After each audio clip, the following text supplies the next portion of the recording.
તમે કેવા માણસ સાથે રહો છો એ પ્રમાણે તમારા જીવનનો ડેવલપ થાય છે. એવા પ્રકારના તમારામાં વિચારો આવે છે. તમે સારા ધંધાવાળા વ્યક્તિ સાથે રહ્યો તો ભલે તમારો ધંધો ઓછો હોય, પણ એની સાથે તમે રહ્યો તો તમને ધંધો કેમ થાય એની ખબર પડે.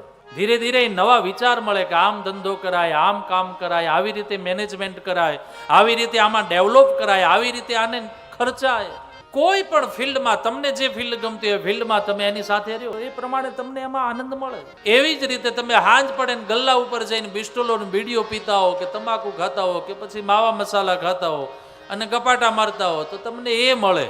સાવ તમે નથી ખાતા પણ થોડા થોડા સમય પછી ધીમે ધીમે તમે એમાં તણાવ એ પ્રવાહ તમને ખેંચી જાય. તો આમ સંગ ઉપર જીવનનો નિર્વાહ છે. તમે કેવાની સાથે બેસો છો, કેવાની સાથે ઉઠો છો, તમે શું વિચારો છો, એ તમારા આગળ પાછળનું જે એક વર્તુળ છે એ કેવા વ્યક્તિઓનું છે એના ઉપર બહુ મોટો ડિપેન્ડ કરે છે.